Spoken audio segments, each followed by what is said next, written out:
दिनेश जी कह रहे थे कि भाव पूरा ऊपर में घूम फिर के जो बेसिक लेवल था वहां पर अब फिर आते हुए नजर आए हैं। आप कैसे देखते हैं ये जो इतनी बड़ी मूवमेंट हमने कॉटन के प्राइसेस में आते हुए देखी है? उसका मेन कारण क्या था मैडम कि आइस के अंदर स्पेकुलेटर्स ने जो है उसको जैकअप कर दिया था प्राइसेस, जी। और सारा वर्ल्ड जो है उसके इर्द गिर्द घूमता है। उसी वजह से सारे वर्ल्ड ओवर जो है वो प्राइसेस बढ़ गए थे। अब जब से स्पेकुलेटर्स ने अपनी पोजीशन जो है लॉन्ग से घटानी शुरू की है, ये उसका इम्पैक्ट है।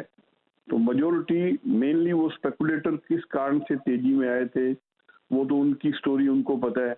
वो मेन वही कारण था, और कोई डिमांड सप्लाई का इतनी बड़ी कोई इशू नहीं था, कोई इतनी बड़ी डिमांड रिवाइवल भी नहीं थी। बट मेन उसी आइस की मूवमेंट के साथ सारी तेजी मंदी जुड़ी हुई थी।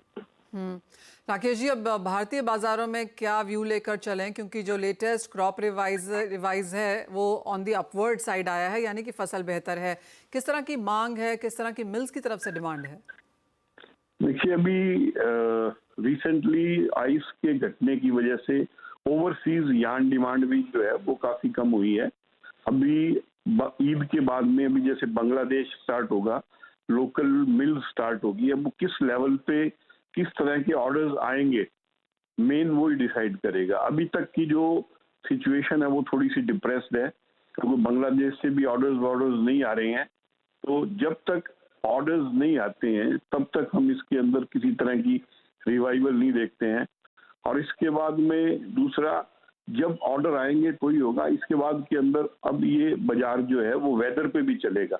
आने वाले दिनों के अंदर किस तरह का मौसम रहता है वर्ल्ड ओवर, किस तरह की बिजाई की रिपोर्ट आती है, वो जो है वो सप्लीमेंट्री तेजी मंदी वो करेगी।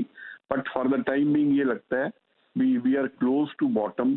इससे ज्यादा घटने को हिंदुस्तान के बाजारों में नहीं लगता है। अगर डिमांड नहीं आई तो बात दूसरी है।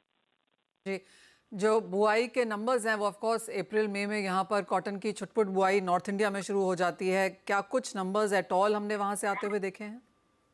मैडम, इस बार थोड़ी सी बिजाई लेट है, जी। क्योंकि एक तो वीट की जो हार्वेस्टिंग है वो लेट हुई है बिकॉज ऑफ डिलेड विंटर। दूसरा, इस बार एग्रीकल्चर डिपार्टमेंट में पंजाब, हरियाणा, राजस्थान में फार्मर्स को कॉशियस किया है कि बहुत जल्दी जो है वो सरसों के ऊपर जैसे बिजाई कर देते थे, वो बिजाई को इस बार उन्होंने कहा है कि आप लास्ट वीक या 20 अप्रैल ऑनवर्ड जो है वो स्टार्ट करो। बिजाई बहुत कम मात्रा में हुई है, अगर अपने पिछले साल के मुकाबले में देखें काफी कम है। बट डिलेड विंटर और गवर्नमेंट की एडवाइजरी की वजह से लगता है, अब जैसे एक दो दिनों से बात हो रही है तो बाजारों में कॉटन सीड के जो सीड पैकेट्स हैं उनकी सीड मूवमेंट स्टार्ट हो गई है। बिजाई में कोई पंजाब में कुछ मात्रा के अंदर एरिया घट सकता है, because farmers are not very happy with cotton as compare to paddy. और सब जगह थोड़ी सी दिक्कत है अब। बट मेरे को लगता नहीं है कि बहुत ज्यादा बिजाई घटे, क्योंकि फार्मर के पास में अल्टरनेटिव क्रॉप की ऑप्शंस भी जो है वो लिमिटेड है। जी, राकेश जी, यानी कि जो कमज़ोर नंबर्स हैं पिछले साल के मुकाबले बिजाई को लेकर, उसे बहुत ध्यान देने की उसमें ज़रूरत नहीं है। जैसे आपने बोला, सरकार की तरफ से एडवाइजरी है और कुछ डिले हम यहाँ पर होता हुआ देखेंगे ही।